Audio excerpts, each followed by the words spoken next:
एक बार की बात है, जंगल में एक सियार पुराने पेड़ के नीचे सो रहा था। हवा का तेज झोंका आने के कारण पूरा पेड़ गिर पड़ा, जिसके कारण वह बुरी तरह घायल हो गया। वह घायल अवस्था में किसी तरह अपने ठिकाने तक पहुंचा। सियार को भूख लग रही थी, जिसके कारण उसका शरीर बहुत कमज़ोर हो गया था।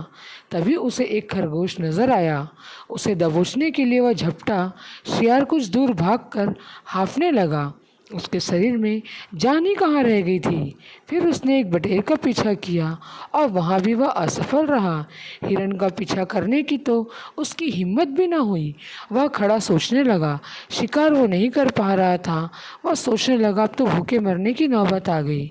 सियार घूमता घूमता एक बस्ती में आ गया।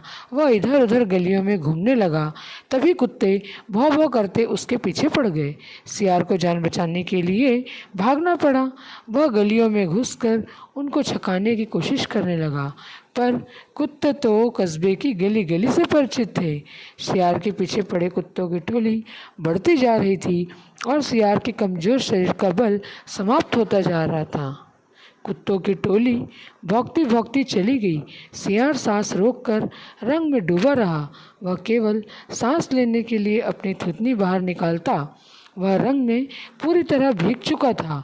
जब उसे पूरा यकीन हो गया कि अब कोई खतरा नहीं है, तो वह बाहर निकला।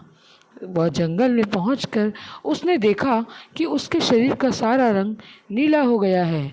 उस ड्रम में रंगरेज ने नीला रंग घोल रखा था। उसके नीले रंग को जो भी जंगली जीव देखता वह भयभीत हो जाता। उनको खौफ से कांपते देखकर रंगे सियार के दुष्ट दिमाग में एक योजना आई। रंगे सियार ने डरकर भागते जीवों को आवाज़ दी, भाइयों भागो मत, मेरी बात सुनो। उसकी बात सुनकर सभी भागते जानवर ठिठके।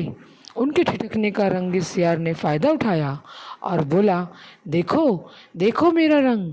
ऐसा रंग किसी जानवर का धरती पर है नहीं ना, समझे? इसका मतलब भगवान ने मेरे शरीर को यह खास रंग देकर तुम्हारे पास भेजा है। तुम सब जानवरों को बुला लाओ तो भगवान का संदेश सुनाऊं। उसकी बातों पर सबको विश्वास हो गया और एक गहरा प्रभाव पड़ा।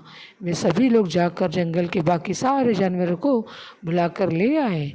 अब वह एक ऊंचे पत्थर के ऊपर खड़ा हो गया और बोला, वन्य प्राणियों, ब्रह्मा ने मुझे खुद इस रंग से रंगीन करके आप लोगों के पास भेजा है और उन्होंने कहा है कि जानवरों का कोई शासक नहीं है, तुम उनका कल्याण करना। तुम्हारा नाम सम्राट कुकुदुम होगा और तीनों लोगों के वन्य जीव तुम्हारी प्रजा होंगे। अब तुम लोग अनाथ नहीं रहे।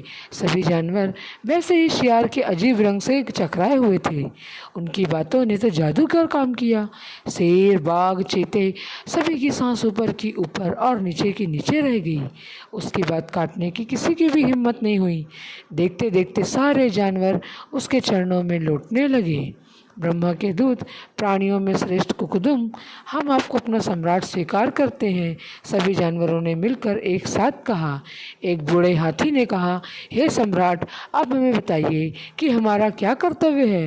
रंगा सियार सम्राट की तरह पंजा उठाकर कहा कि तुम्हें अपने सम्राट की खूब सेवा करनी है। उनके खाने के समय पर उनका खाना पेश करना है। शेर ने सिर झुकाकर कहा, महाराज, ऐसा ही होगा। आपकी सेवा करके हमारा जीवन धन्य हो जाएगा।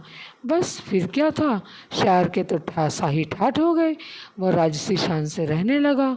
लोमड़ियाँ और दूसरे जानवर उसकी सेवा में लगे रहते। जब सियार घूमने निकलता तो हाथी आगे आगे बढ़कर जोर जोर से चिंघाड़ता। रोज रोज कुकुदुम का दरबार भी लगता। रंगे सियार ने एक चालाकी कर दी थी कि सम्राट बनते ही सभी दूसरे सियार को शाही आदेश देकर जंगल से भगा दिया, जिससे उसका सच ना पता पड़ पाए। एक दिन सियार खूब खा पीकर आराम कर रहा था। जब वह बाहर आया तो देखा कि चांदनी रात खिली है।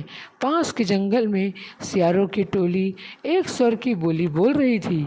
उस आवाज़ को सुनते ही वह अपना आपा खो बैठा और सिर उठाकर चांद की तरफ मुँह करके सियारों के स्वर में मिलाकर हू हू करने लगा। शेर और बाघ ने जब सियार को हू हू करते देखा तो वे समझ गए कि सियार हमें धोखा करके यहाँ पर सम्राट बना हुआ है। शेर और बाघ उसे मारने के लिए सियार की ओर लपके और देखते ही देखते उसे मार डाले। दोस्तों, इस कहानी से हमें यह शिक्षा मिलती है कि नकलीपन की पोल देर या सवेर खुलती ज़रूर है। एक न एक दिन सच्चाई सबके सामने आती ज़रूर है।